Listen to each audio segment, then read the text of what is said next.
You got a minute? You must be part of my hangover. And I hope the wax in your ears didn't stop you from hearing, pal. I'll remember your face. I'll try to forget yours. What about the bartender? I let him have it over the head with a peanut machine. Run along, darling, before I fracture your spine. Is the gun loaded? You want to find out? No, I'm happy at just guessing. You don't have to say anything and you don't have to do anything. All right, Mr. DeMille, I'm ready for my close-up. If you're the police, where are your badges? I don't have to show you any stinking badges. Welcome to the Speakeasy Noircast, a podcast discussing film noirs of yesterday and neo-noirs of today. Each week, we're going to deliver a discussion of our analysis of classic noir films, and occasionally we'll interview up-and-coming directors and writers of new neo-noir films, all mixed in with our unintelligible banter. Your hosts for the show, Jason D. Morris and Carly Street. Delay? What delay? Yeah. Oh, That's okay. My gosh. We're always on delay, aren't we? I mean, what a fucking week. This whole season's a year late. I know, yeah. I'm playing catch up every day and I'm not very good at it. That's okay. No worries. Nobody's judging. Except the gods. What gods? Nobody cares about I Thor. Don't know. Hey, it's Loki. So. Well, here we are, back again. Just like Slim Shady. Oh, yes. Please stand up. Please stand up. Please stand up. Done enough standing today. I'm sitting through this whole thing. Yeah, I'm too tired for that as well. Yeah. Oh boy, the weather's changing. I know folks might not be hearing this. Do you know what's so funny? The way that you said about Slim Shady. Guess what I got Lily for a Christmas present? Oh my goodness, I have no idea if it's in relation to Eminem. M&M's? Genuinely is. No, I didn't get her M&M's. That would have been fucking cheaper. I got her an autographed Slim Shady picture. Oh, no kidding. And a vinyl clock. That's pretty cool. Nice. I'd like to think she will know that. Yeah, I mean, you know, you're a terrible parent for allowing her to listen to him, but that's okay. We won't judge you. I'm okay with it. Yeah, I mean, nobody cared when I, was listening to it at like 16 or whatever. God, Jesus, I'm just aging myself. But yeah. Yeah, nobody cared when I listened to it. Parental guidance. The parents went, okay, you can listen to this. Done. Right. That doesn't even exist anymore. There's no such thing as the whole parental guidance thing in music anymore.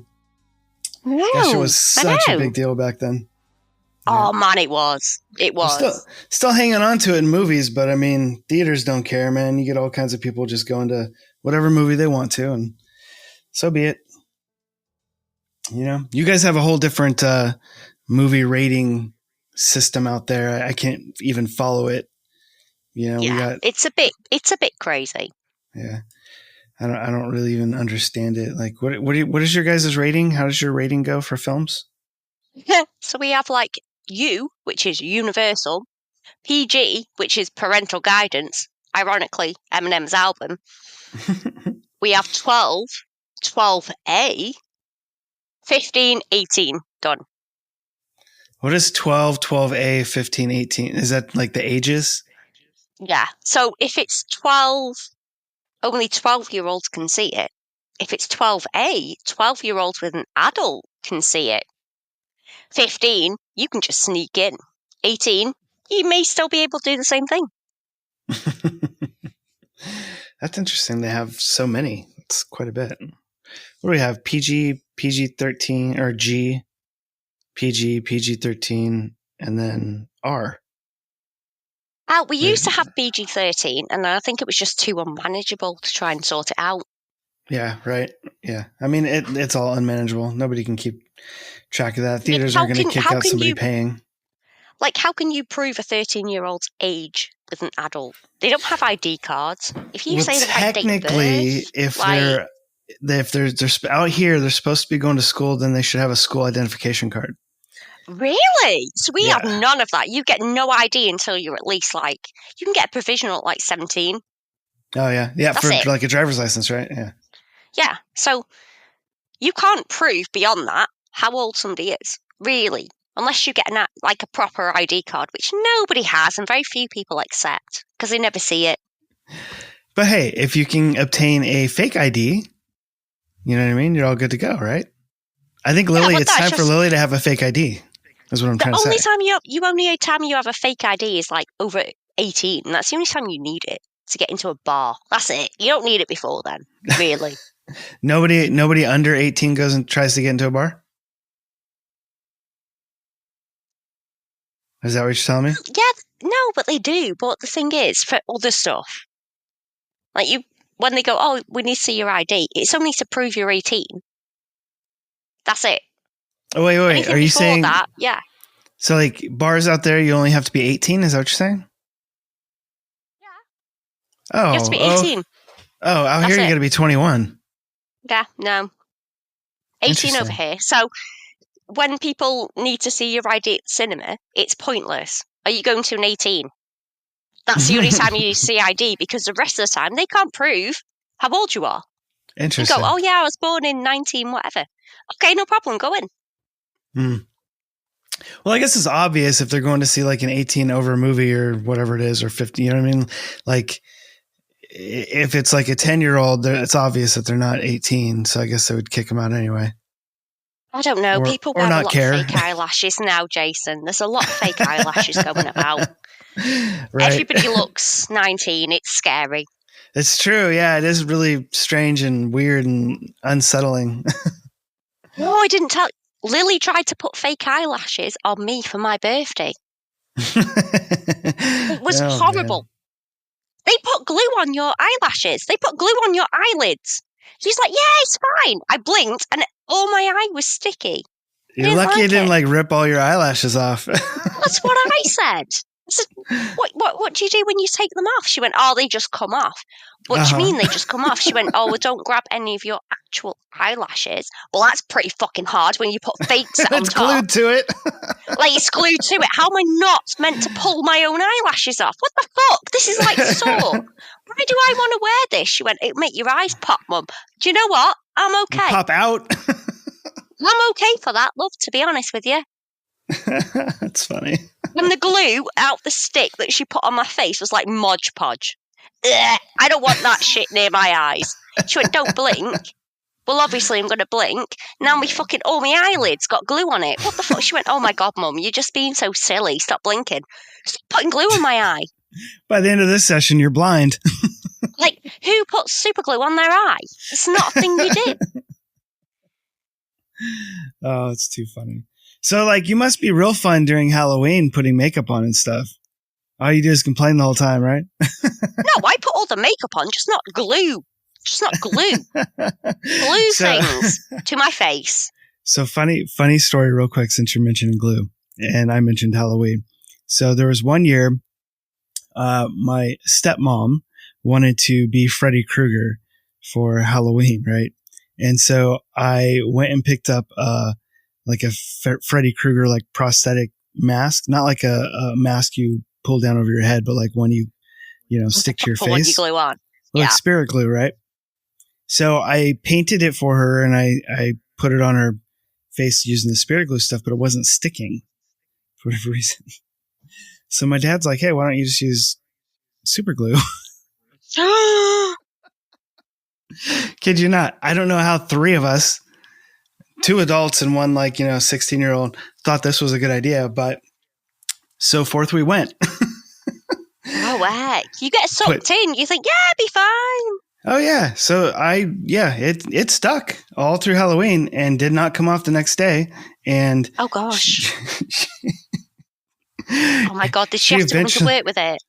Well, no, I think she had the next day off or something, if I remember. But she eventually just kept pulling and pulling and pulling.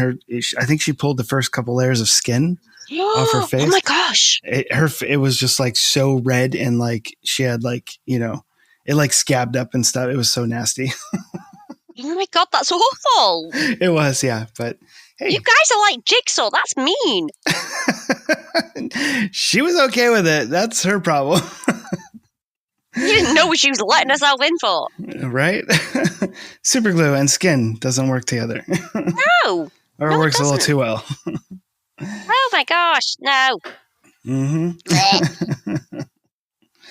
Yeah. Well, spirit gum doesn't work very well either, so the hell with that stuff.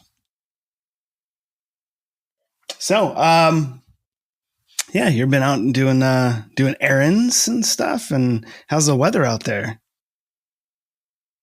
Absolute crap. Is it? Yeah. So this time of year right now, is it considered winter, or what is it considered for you guys? It's winter all the time in the UK, man. Really? No sunlight ever? We have like 2 months where there's sun. It's like, woohoo! Summer. And when it comes out, is it super hot? It does. It comes with a vengeance. I see. Yeah. To be fair, there's no ice. So that's good. There's no ice. It's cold, but there's no ice right now. So no snow, no ice. Do you generally get snow or anything like that? We get a lot of ice. What does that mean? Like ice just falling from the sky, or like just like ice on the roads and stuff. So you get like black ice. Do you not get black ice and stuff? Yeah. No, yeah. So like our entire street is like a skating rink.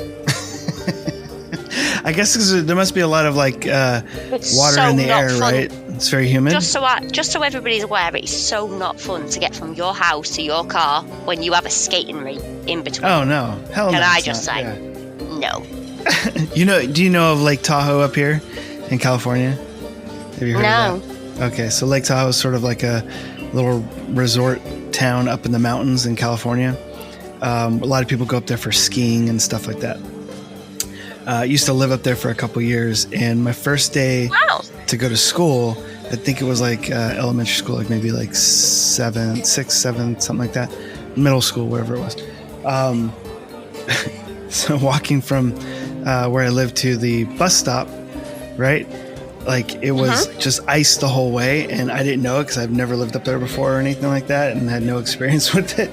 Oh, you were unprepared. I was so unprepared, and I've got the entire, school bus there with a bunch of kids on it who I do not know, and this is my first day of school. I'm like, I am falling on my ass every other step, trying to get up and trying to walk, and I can't do it. Obviously got I don't know what I needed on my feet, but I couldn't do it, and I just kind of like was just constantly falling and tripping and sliding. It was so... Oh, you were like Bambi. Yeah, I was like Bambi. Yeah, absolutely. Oh. That was terrible. Yeah, so black ice is awful. It's awful stuff. It is. Yep. Well, Carly, are you ready for the drink tonight? I am. All right, let's get drunk. Princess. Well, of course. All right. Let's get drunk. Sorry, I was thinking about Bambi.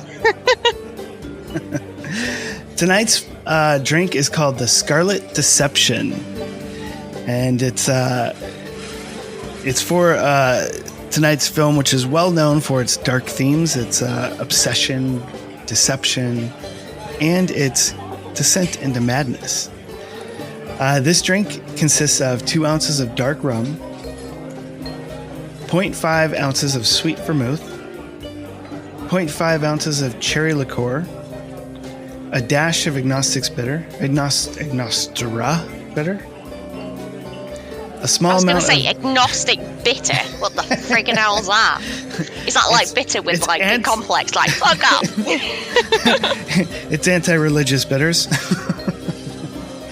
A small amount of grenadine, and maraschino cherry for garnishment. So I like dark rum or spiced rum quite a bit. And actually, I never drank it until we were doing the show. We had a couple rum drinks, and that turned me on to spiced rum. So thanks for that, Carly. You're welcome. Yeah. So, in a mixing glass, fill with ice, combine the dark rum, sweet vermouth, and cherry liqueur and bitters, and shake it till the ice sounds different. Strain into a chilled cocktail glass. Add a small splash of grenadine, just for the blood red color, enough to give the drink the subtle scarlet hue. Garnish with maraschino cherry. And I think that this is actually a very fitting drink for tonight's film. What a whirlwind, crazy story this is for its time. But before we get there, here is the trailer for tonight's film.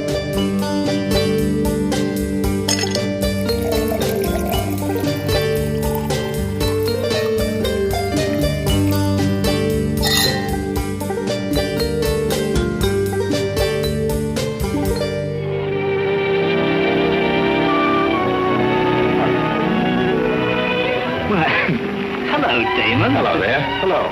Well, this is the first time I've ever agreed with you, Janeway. Thank you. I find the painter even more fascinating than her painting. What's she like? Mona Lisa without the smile. Something hidden. Sometimes it seems as if she were two people. It's like falling in love, I guess. You know, first you see someone and it keeps growing until you can't think of anyone else. That's interesting. Well, the way I look at things, that's all art is. Every painting, if it's any good, is a love affair. I never heard anyone talk like that before. Oh, well, there aren't many people you can talk to this way. So you keep it to yourself. You walk around with everything bottled up. Yeah, that's right. That's the way it is with me, too. You gotta have money to make money. Capital. And the boys at the Acme garage have cut me in on a half interest if I can put up the money. How much do they want? Oh, 3,000 or 4,000. Yikes. Well, for cat's sake, I'm not talking about chicken feed. Use your imagination. You get an interest in a business like that, and it's a cinch to squeeze out your partners. Then you're on easy street. Jeepers, the pipe dreams you have. Now, what about the letter? Well, I can get 50 or 100 perhaps, but I can't get the kind of money you're talking about. I wouldn't know how. Johnny? How long does it take you to paint a picture?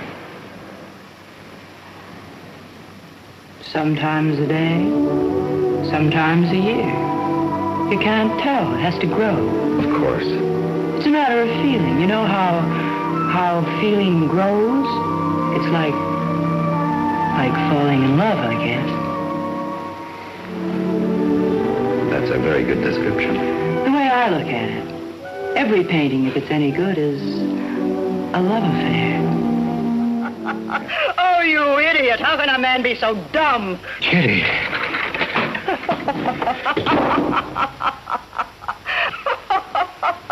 I wanted to laugh in your face ever since I first met you. You're old and ugly, and I'm sick of you. Sick, sick, sick! Kitty, for heaven's sake. You killed Johnny? I'd like to see you try. Why, he'd break every bone in your body. He's a man.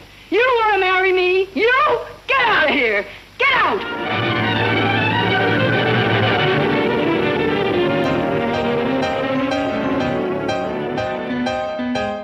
All right, folks, that was the trailer for tonight's film, The Scarlet Street. It's a 1945 American film noir directed by Fritz Lang. The screenplay is, oh, good Lord. Well, I'm not getting through this one. What a pickle. The film's based on a French novel, La Chienne, something like that. Literally translates to the bitch. And that was that was written by Georges de la. George. I have no idea. It's George E.S. So Georges, I don't know, whatever George is in French, I'm assuming. George de la Foucharderie. Got that right. Mm-hmm. Which has been previously dramatized on stage by Andre Mauzion, cinematically as La Chienne something. Oh my God, this is just you doing noises. You could basically sell a toy to toddlers with these noises. Do you think they would buy it? Me. And they might do.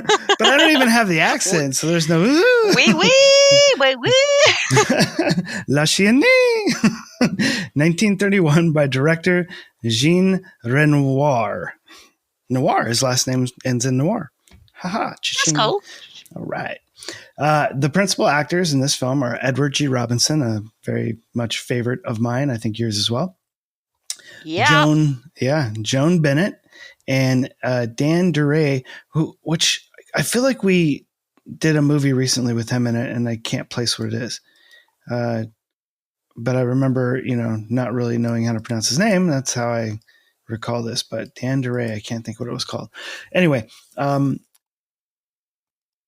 the leads of this movie were also a year earlier in a film together called The Woman in the Window in 1944, also directed by Fritz Lang. And Fritz Lang, I think, is a pretty brilliant director.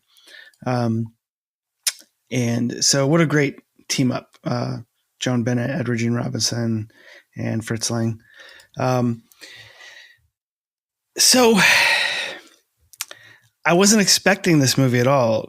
You seemed very excited to want to get to this one. And I'm so excited. Yeah, I'm really curious what your thoughts are on this film. I'm so excited. Please, my synopsis in a nutshell. Yeah, it's so good. We're going to do that right now before we really get into this, because I'm super excited to hear everything that you have to say about this movie. But first, Carly's super famous, in a nutshell, Scarlet Street synopsis. Life's a bitch, and then you don't die. That's great, considering the original title was literally The Bitch. I've been holding that in for weeks. I've literally been holding that in for weeks. Did you know the original name for the movie? No, I didn't. No? It's so good. I love it. What a coincidence. All right, Carly, I'm going to hand this one over to you. I want you to tell me your thoughts, everything about this movie that you loved about it or didn't love about it. I mean, just take us through it. I mean, to be fair, I love Edward G. Robinson. Oh, yeah. He's amazing. Oh, he's so good. He's so good. And when I saw that he was in this was the first one out of your list that I watched, because I didn't actually pay attention to the list that you meticulously put. And I just went, with G. Robinson. I'll watch that one first. And that's why I get getting mad that we were doing other episodes. Like, but I watched this one and it was so good. I want to do this one now.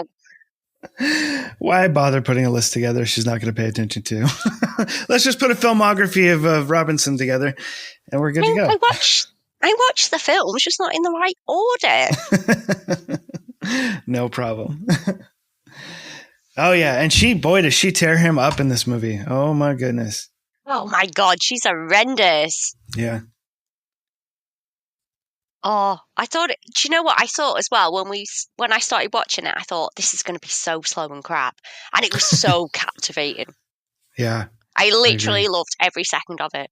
Yeah. You know, I thought it was pretty interesting. From what I understand, Robinson was actually a very art-centric person. Like, he really loved paintings and art in general. And that fits really well then. Yeah, I bet you he was probably pretty ecstatic to play this role, because that was like some of the dialogue in the film and the way that he's, and they highlight it and they make a point of it, the way that he speaks about painting and art and that sort of thing. They definitely highlight that sort of thing, and they have her, copy, verbatim the things that he said and things like that. But it was very, very interesting the way that they went about it. And I wanted to see more of that. I wanted to see him talk more about it, but obviously it's this character trapped in this other life.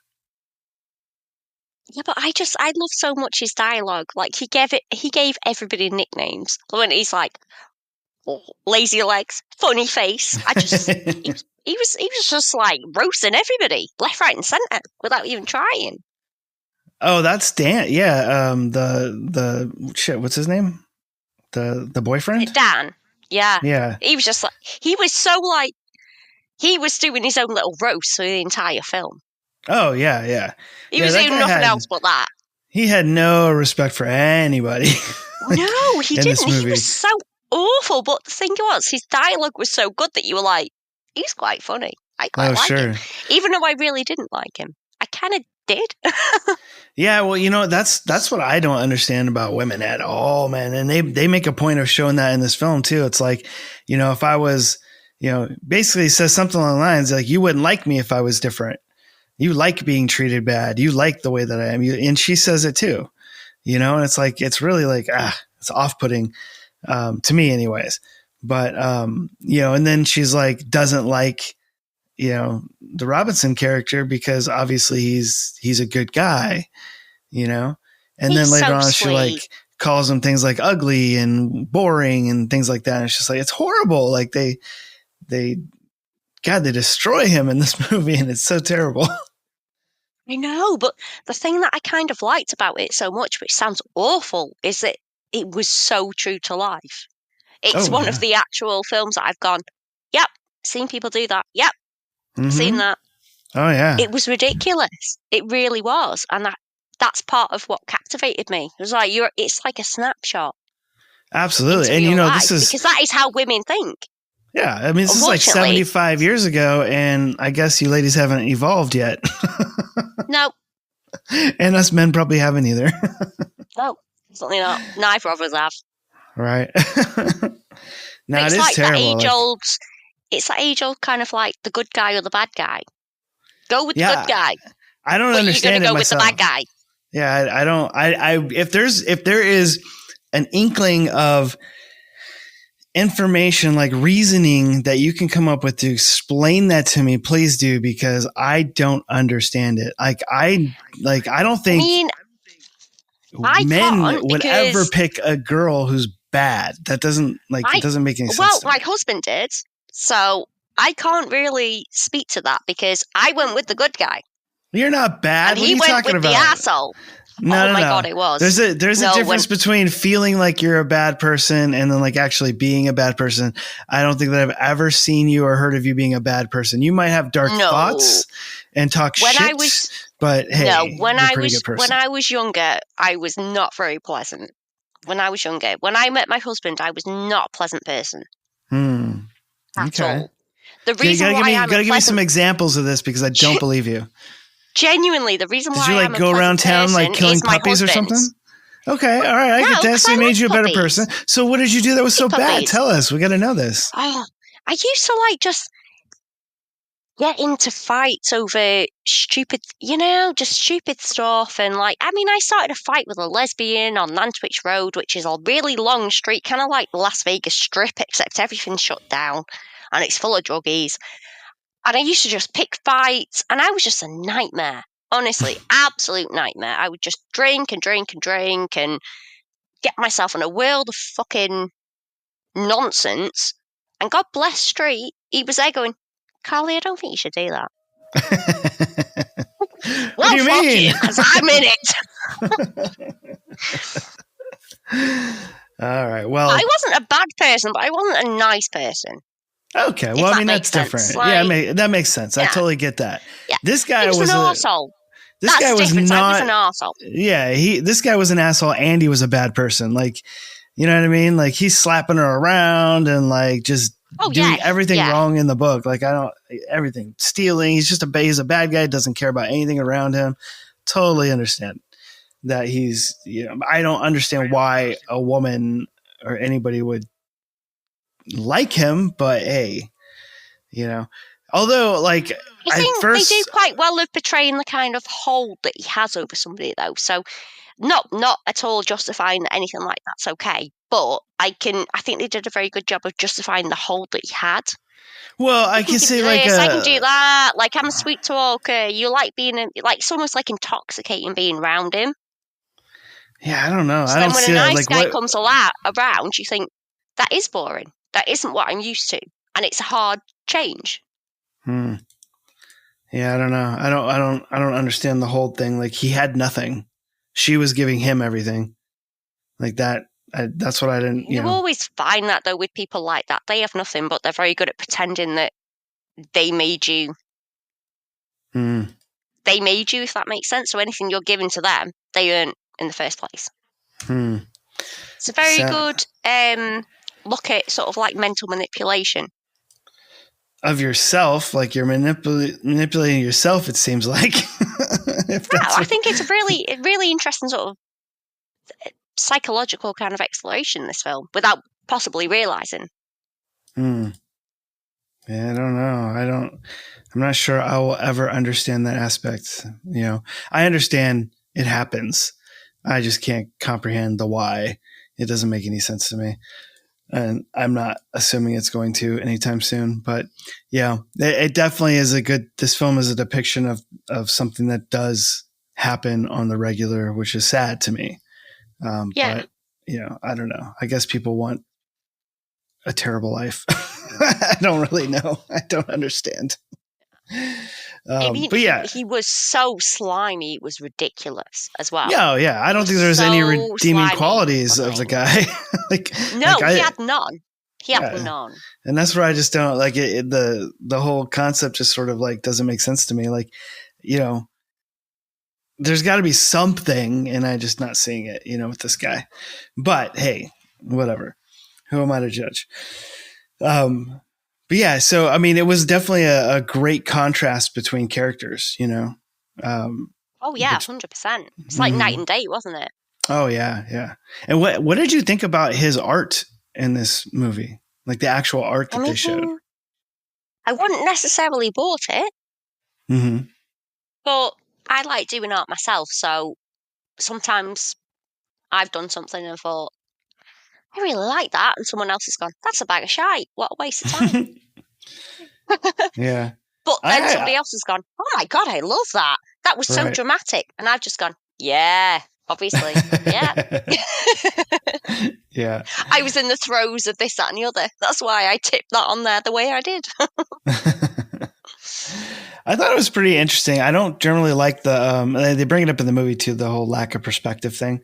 It's definitely a style that's been around for a while. But I liked some of the things that his character was painting. Like I really liked the subway or L, whatever the painting with her and the snake. Yeah. Depicting like the original encounter. It was nice, the idea of what he was trying to put across in the painting. So even though you don't appreciate the painting, the ideas behind it were kind of nice. Well, or not nice as well. Well, yeah, they're depicting a very interesting version of it, and it was nice seeing like the other characters not understanding it. Why would there be a snake there? You know, that was like so stupid. That's you. And even the flower, you know, and like his own perception of what he sees. I thought that was pretty interesting. You know, and I did like the portrait too. I thought that was pretty cool. I was expecting like this whole, like, I really liked the story plot of her having her names on the painting and becoming the, you know, artist, and him just letting it happen. And, you know, that was so sneaky, wasn't it? Yeah. And I felt like I was thinking this movie was going to end with him getting control of his name and his paintings and start making the money. But obviously that didn't happen. So I was surprised by that. I thought that was going to go in a completely different direction. That's what I love so much about it, though. Every time I thought it was going one way, it totally did not. Yeah. It's a pretty interesting plot for a movie. And I know we've seen this a lot now these days. Usually it comes up with authors, you know, book writers, things like that, with somebody else, you know, stealing their stuff and putting their name on it, kind of thing. So it was kind of interesting to see this revolving around paintings and things like that. And also, even if you think about like the time frame this came out in, like the 40s, and I mean, you think about this kind of stuff nowadays, like in big cities with the street vendors and things like that, and, you know, starving artists on the streets trying to sell stuff. And, you know, that's been going on since the 40s, you know, or before that, obviously. And it had such a negative connotation in this film, you know, even if the art was good, like the guy that's trying to sell the art for him, you know what I mean? Even his stuff like looked pretty good. And he's talking about how nobody cares about art anymore. And it's really sad because, I mean, here we are so much further along, and like, you know, still it seems like nobody cares about that kind of stuff. And maybe that's, I mean, welcome to our world, love. Nobody cares about art in any form. Exactly. Yeah. You know, everybody just wants it for free, and it's like, it's really sad, you know? You got all these people that make art and want to get paid a ton of money. Nobody wants to pay money for their art. Like, I don't know. It's really difficult. All the art mediums are really difficult, it seems, unless you get noticed as our character in this movie did, which again was, pretty brilliant and interesting idea for the way that happened. Just the art critic coming up and seeing something on the street corner and, wanting to bring that person up, in the art world. I thought that was pretty neat. Are you a painting lover? Are you an art lover? Do you got paintings hanging around your house, that sort of thing? I am, yeah. Well, I used to do painting years ago because I'm actually quite. This sounds really awful when I say this, but I'm actually quite a good artist. No, you are. Yeah, I've seen some of your work. Yeah, absolutely. Yeah, but only when I'm in the mood. That's the problem. Yeah. So when my dad goes, "Why don't you do art for a career?" Because I can't do anything to a deadline. I have to just sit there and go, "Oh, I feel like doing this. I feel like a bit like writing. I feel like doing this. I feel like doing that." If you go, "You have to do this in the next 2 days," I can't do it. Well, that's not true. You've hit a lot of deadlines, especially with Resurrection Films, and even with the podcast here. I think that you are capable of doing that. Yeah, but the difference is they've not been my standard. That's what I struggle with. So I've done it, but it's not been my standard of what I'm happy with. And I did used to do years ago. I used to do swan paintings for people. But because I kind of needed to do it when I wanted to, obviously that doesn't work when you're charging people. Right. Yeah. Well, I mean, thank you for lowering your standards. I mean, you're welcome. But because of that, I do have a very good appreciation of art and things like that. I mean, I'm not very clever in that aspect of talking about artists and all this kind of stuff. If I see something, I like it. That's it. No, that makes a lot of sense. I'm not very good at the mechanics behind it, which a lot of people will be. I'm not really, sounds really awful when I say it, but I'm not particularly bothered about the mechanics behind it. If I see it and I like it, then that's it. Yeah. Yeah, I don't think that kind of stuff really matters. That's why I appreciate art in different forms. Yeah. Like my living room is full of trench art. A lot of people would look at that and go, "That's crap." Yeah, but I appreciate. What is that? Trench art? I appreciate the trench art. What is that? It's artwork from the World War. But it's done. So, for example, I've got something in my living room from my granddad. So it's basically a hollowed out bullet that went in a tank. Wow. Okay. And I have that as a vase because I appreciate what went into that. I also have a stop clock that was made out of bullets, and there's a few different things like that. And I appreciate what went into it at the time, not necessarily all this, "Oh, well, you should do this, you should do that." I just appreciate what people make in the moment. And if I like it, I like it. If I don't, I don't. So it probably makes me a little bit ignorant, if we're being honest, when it comes to art. I don't think so. I think that's the opposite.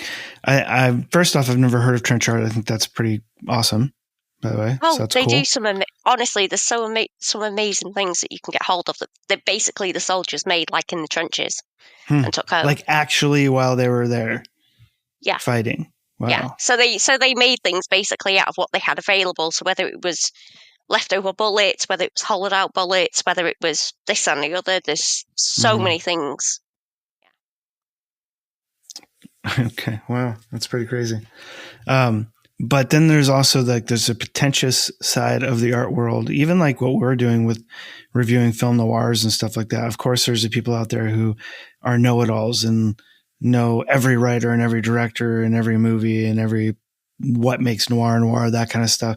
It's just pretension though.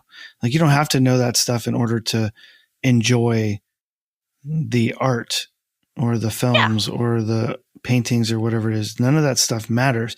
If you're interested in it, sure, that's cool, but that doesn't mean that you're ignorant or,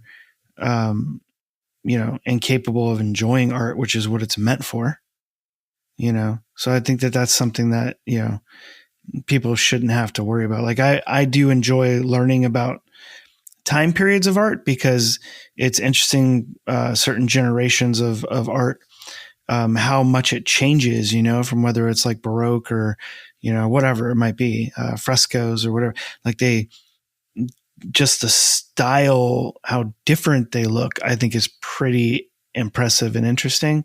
So I've, taken some art history classes just to learn that kind of stuff.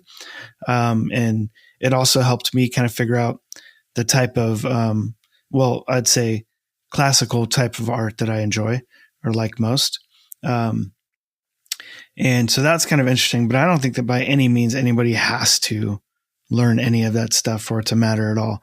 I love the fact that you're bringing up that, like, if it speaks to you, then you like it. And I think that's pretty cool.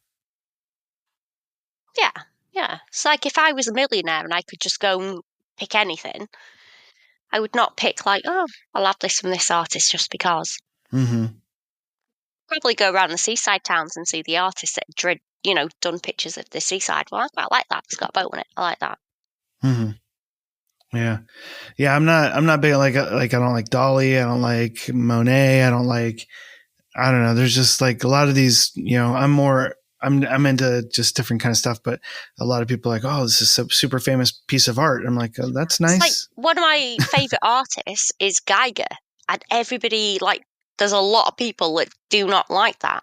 And for some reason, I'm super surprised that Geiger is on your list. Ironic. It's really ironic since, having the film with Lance and everything. But for my GCSE artwork, I did Geiger. Oh, yeah. And I did a whole thing about him. And I made this little contraption. I did like Terminator's head, but with paper and different things and alien bits and all that stuff. But I just liked it. They showed me a picture one day and I liked it, and I did some more research and I liked it a little bit more. Like, there's no rhyme or reason to why I liked it. Mm-hmm. I don't really know why he made it, but I just kind of liked it. So yeah, he's definitely interesting. I like a lot of his work too. He's got so much like intricacy in the stuff that he does, and it's like schematics almost,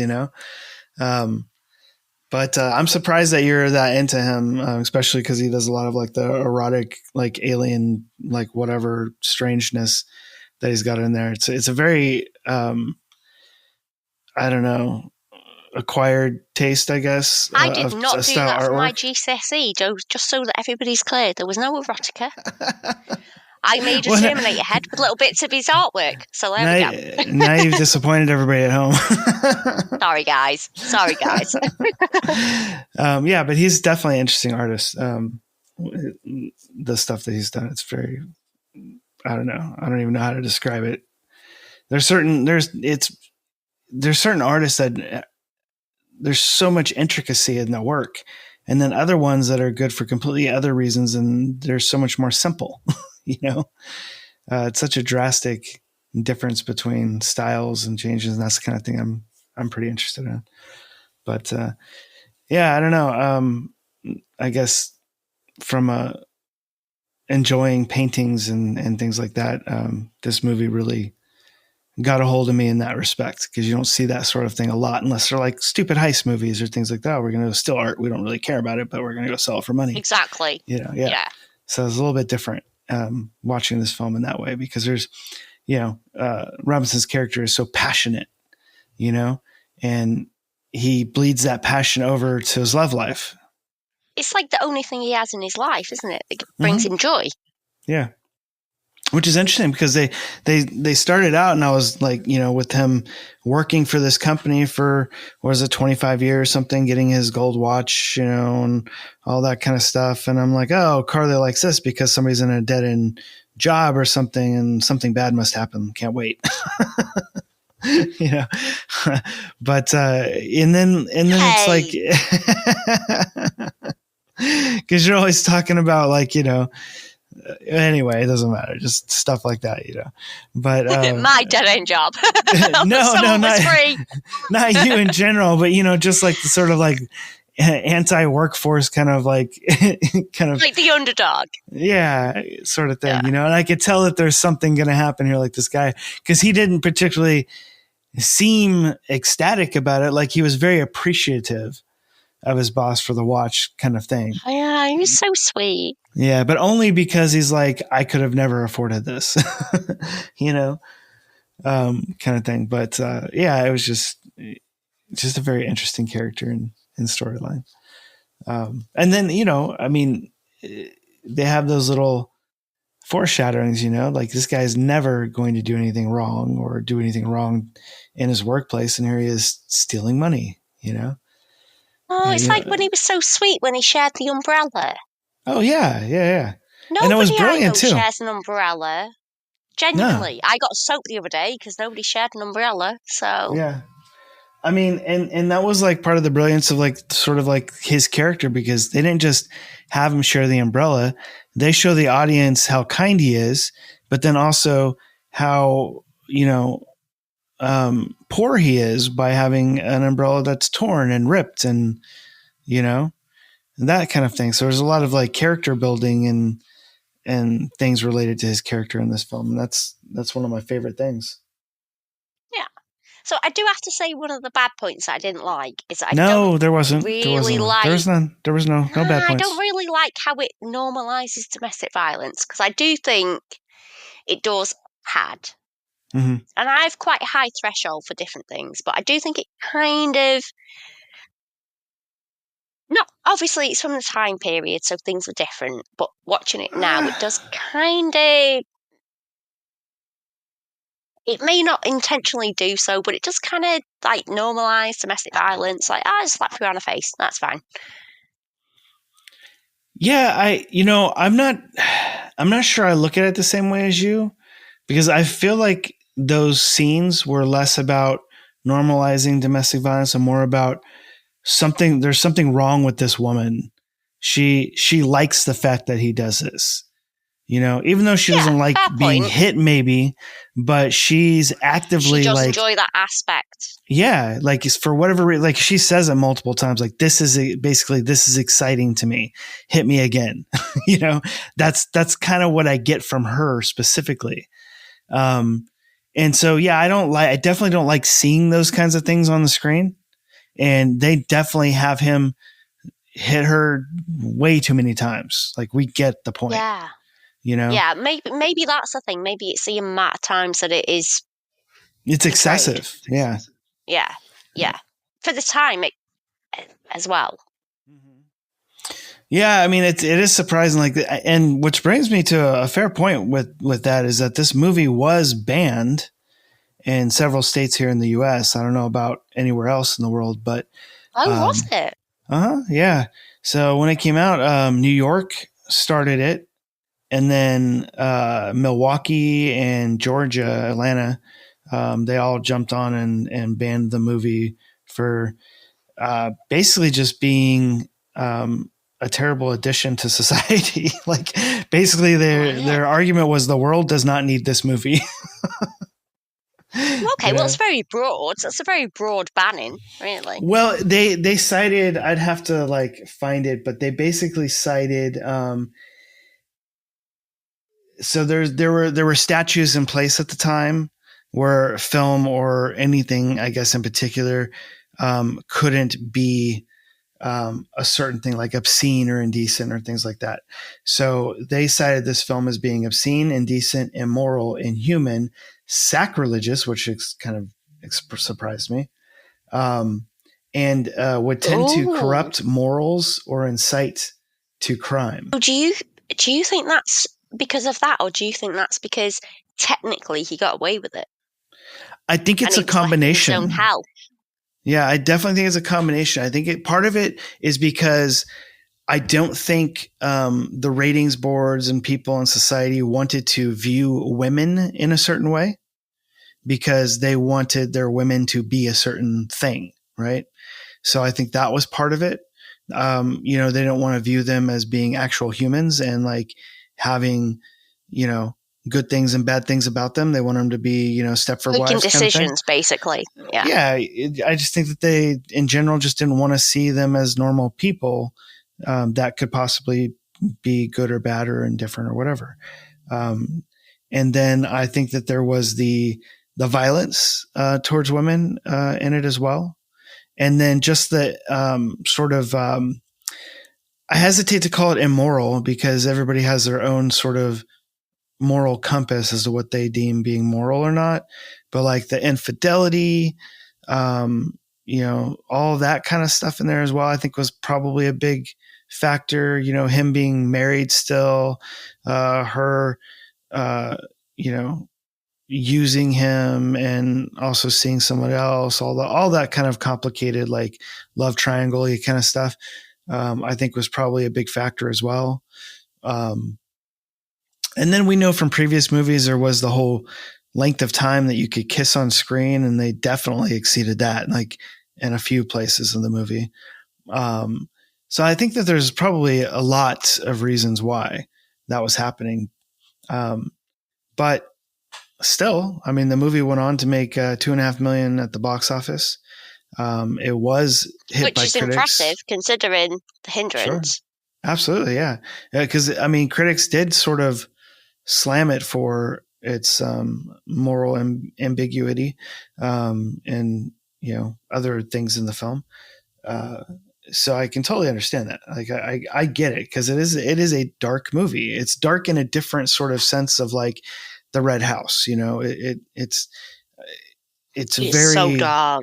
Yeah. I mean, like it's very human, in a lot of ways. And they keep it that way, you know, and that's what noir is really known for is like, you know, bad guys sometimes don't get what they deserve and good guys sometimes don't get what they should, you know, like they've kept that sort of thing going. And this movie is cited as being the first film where the person that or enacted a crime or killed somebody or whatever it might be got away with it at the end of the movie. I genuinely think this is the first case for a psychological film noir. Oh. This is like one of the first blueprints for a psychological film. It might be, but I'm not sure. It's definitely the first one where they allowed the character to get away with it because that was a big deal. Like they made several films we went through. You have to think about after the whole scenario where he's losing his mind, genuinely being driven insane. Sure, but that's not necessarily justice, though, for as far as rating boards go. No, it's not justice, but that leads to the psychological analysis of he can't live with what he's done, and you've actually seen that on screen. Oh, yeah. And unraveling. Yeah, and even you have the cops talking about how he's always telling us how he killed a couple people years ago and wants to be, you know, sent to jail or whatever it is for. Like totally get that. Yeah. But I think that maybe we've seen some earlier psychological thriller movies. You know, even the you know, what was the other one? The Red Door or Red House. The Red House. Even that one was psychological, and I think that came before this, right? And then I do feel though that this is kind of like a step up. Oh, sure. No, I totally agree with that. For how they've done it. Like, absolutely. That's pretty intense. Even for now, when you're watching it now, that's pretty intense. Oh, yeah. No, I totally think that they should do a remake of this film. I think that would be awesome. I think they could do it pretty well. But, you know, like, then again, it depends on who does it because it would end up being like a sleazy film pretty easily, you know. But who knows? It's a pretty decent film. I think that could be remade and, you know, modernized for today. Or even kept. Shall we put it on our list, Jason? Well, since you brought it up, we definitely could because this film is in the public domain. There we go then. Yeah. Which surprises the hell out of me. Oh, that's ridiculous. Right? No, I agree. People should be buying this film. Absolutely. Yeah. No, it's It's too bad. Yeah. I mean, it's good for us because we can remake it. And it's good for everybody else because they can just watch it. Yeah. Yep. It's readily available and pretty good copies too. Somebody at some point has gone back and, remastered this and put out some pretty good copies of it. So that's nice. All right, Carly. Well, I am excited to hear your rating and everything that you've got to say about that. I think I already know. Go first. You don't have to, but you can. No, I think I will. All right, sweet. 9 out of 10. Nine? What? Yep, I'm giving For it real? 9 out of 10. I would have given it 10 out of 10. However, I don't appreciate women getting slapped because generally it's not cool, really. Yeah. There were a tiny few bits of slow bits that I didn't necessarily appreciate, but oh my fucking God, I love this film so much. Yeah. So women getting slapped, does it bother you with men getting slapped? It does bother me men getting slapped as well. Because I watched somebody on Nantwich Road, like I told you before, that horrible place that's like Las Vegas Strip, but worth way less money. I've seen men get hit in the head with stiletto shoes. Yeah. I've got in so many arguments trying to stop it. I'm not okay with it. Generally, in violence, don't hit people in the head with stuff. Yeah. Yeah. Shoot him in the face instead. Jesus Christ. Kidding. I'm terrible. Yeah. Generally, I'm kind of like, just don't hit people in the face, guys. Right. Yeah, I feel you. Yeah, I was curious because there are those women out there like, oh, well, they're men, they can take it. They're the one that are always abusing people. So I'm just curious, where people stand. I feel really awful because I have a really bad opinion on this that will make people hate me. I want to hear it. Okay, so I've always been of the opinion that if you're a woman that hits a man, you should get that back. If you can hit a man, because a lot of the time when women are in a situation with, say, domestic violence and things like that, which I have been in, so, I'm not talking total nonsense. When you've been in that situation, you don't tact them with something like a shoe, for example, unless you have that to hand. Like, it's a different thing. So in domestic violence, it's a different thing. You have what's at your disposal, basically, if you don't have the power that a man has. Mm-hmm. If you are drunk and you are at your fucking nut and you are kicking off over nothing and you just turn around and crack a bloke in the head with your stiletto shoe, that's a completely different situation. If you're gobbing off at a bloke for no reason, absolutely no reason, just because you've had too many shandies, obviously he's going to be more powerful than you. Mm-hmm. If he pushes you, because that's all he feels like he can do, and you fall over, that's kind of your bed, you made it, you lie in it. If you feel the need to have a bottle or a glass or a shoe or something else, because a lot of women they feel like they're inferior, they will pick up something to attack. Sure. If you're doing that with no justification and reason, you kind of have to take what you get back, because you shouldn't have been doing that in the first place. Mm-hmm. Yeah, I mean, I'll have to agree with you slightly on that. I think that's, I do think that, like, neither. And to be very clear, like, obviously, domestic violence and attacking and things like that is very, very different. But if you're just in a bar and you're drunk and you've got too aggy and you're just an idiot and you think it's okay to crack men in the face with a bottle or slap them or whatever for no reason, if you're doing that, you need to be okay with the consequences, because you didn't need to defend yourself. You didn't need to do X, Y, and Z. You've chosen to done that. Right. Yeah. I mean, I think that goes also with domestic violence as well, not just in a bar. Like, I do think that, like, I don't think anybody should be hitting anybody. However, if, a woman does hit a man, I mean, it's no different. And the sad thing is that in a domestic violence situation, if a woman hits a man, I feel like the man doesn't have as much support as the woman would. Mm-hmm.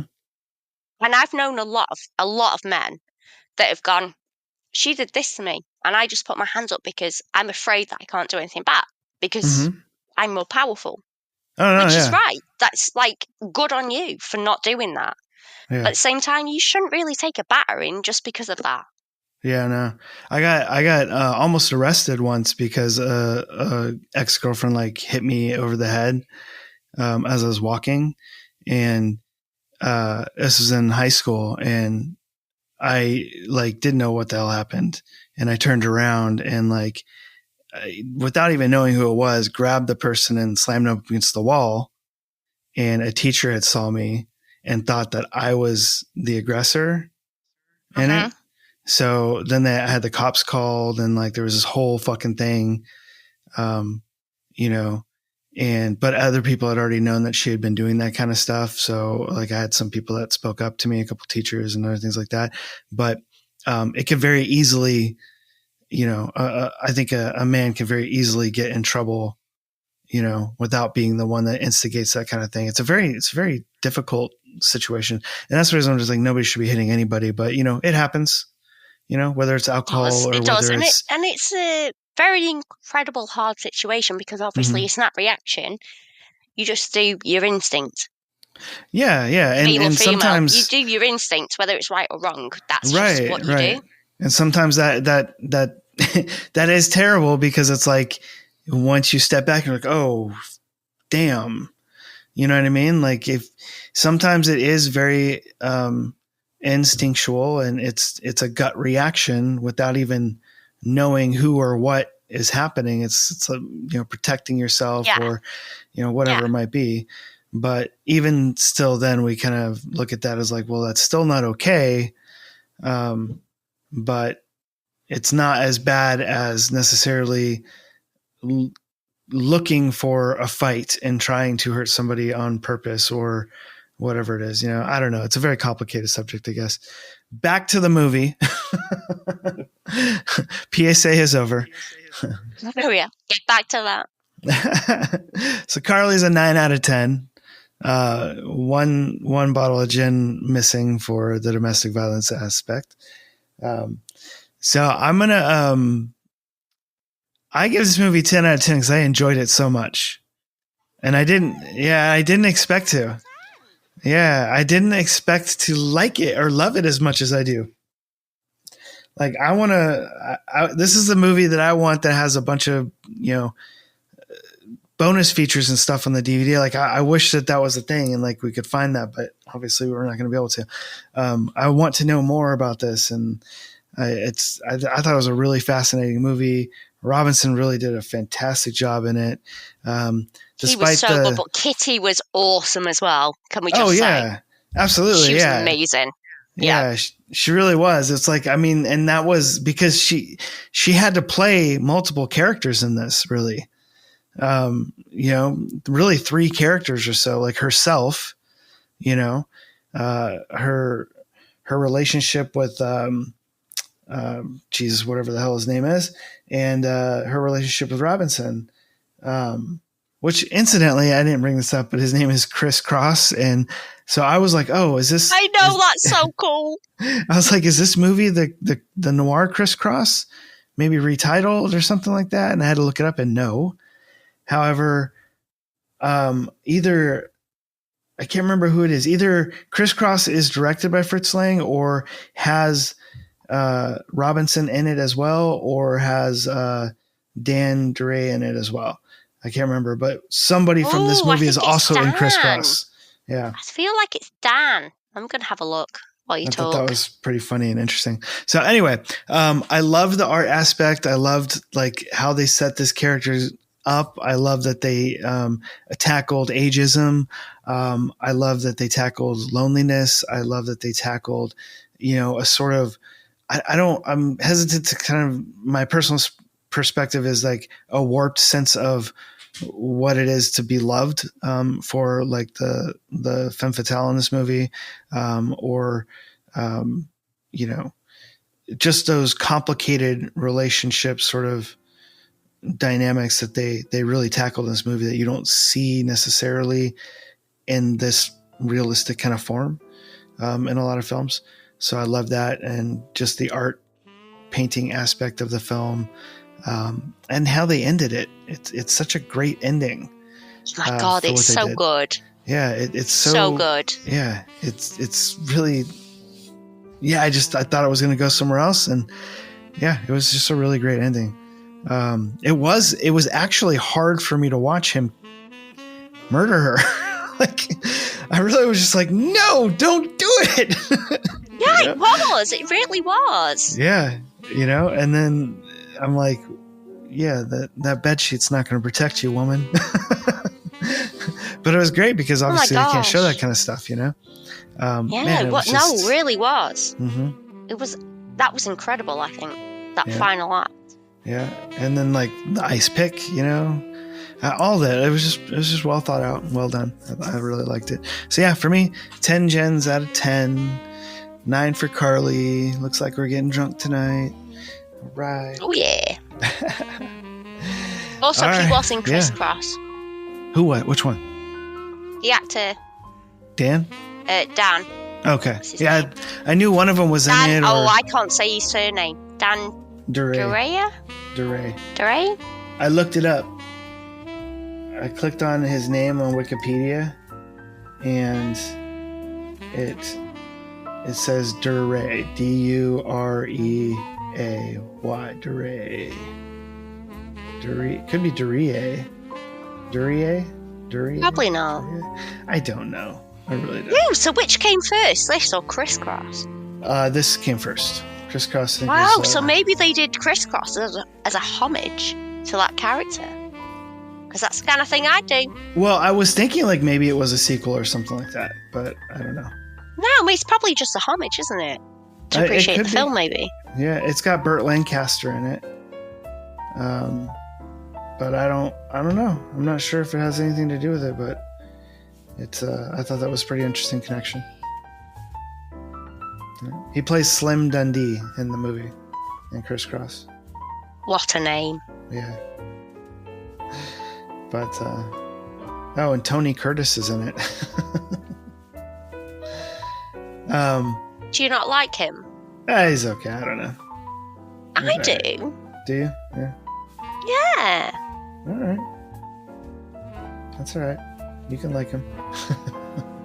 Why, thank you.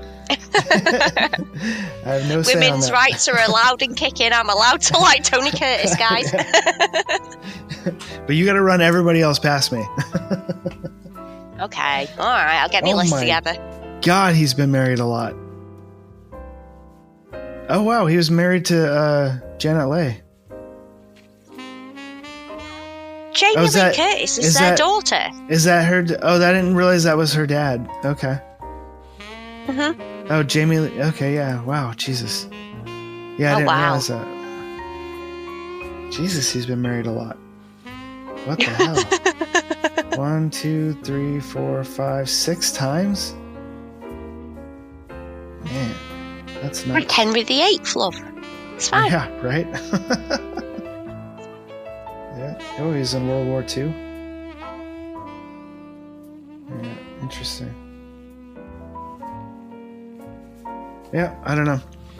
But, all right, folks, that is our discussion of Scarlet Street. And I hope you guys try to put together a Scarlet Deception to go along with watching this film. If you love dark rum, yum. All right. And watch this film. It's so freaking good. Yeah, it's good. It's dark. It's got a lot of amazing things to like for a film noir. I'm really surprised it's not talked about more. It's not on more lists. Yeah, but again, it might be the other bits that people don't like to flaunt. So. Yeah, maybe, but still, I mean, a good film is a good film, regardless. You know, I mean, if people are talking about The Train to Busan, I mean, they can talk about this. So, yeah. Anyway, all right, guys, enjoy the Scarlet Deception along with Scarlet Street, and we will see you next time. Bye-bye. He's looking at you, kid. Thanks for joining us this week on the Speakeasy Noircast. Make sure to visit our website, resurrectionfilms.net, where you can subscribe to the show on iTunes, Stitcher, or any of your favorite podcast apps so you'll never miss a show. While you're at it, if you found value in the show, we'd appreciate a rating on iTunes, or if you'd simply tell a friend about the show, that would help us out too. If you like the show, you might want to check out our book, The Dark Side of Acting Up and The Dark Side of Acting Up Volume 2, now available on Amazon. Or you can check out one of our films, also available on Amazon Prime. Be sure to tune in next week for another episode of the Speakeasy Noir Cast.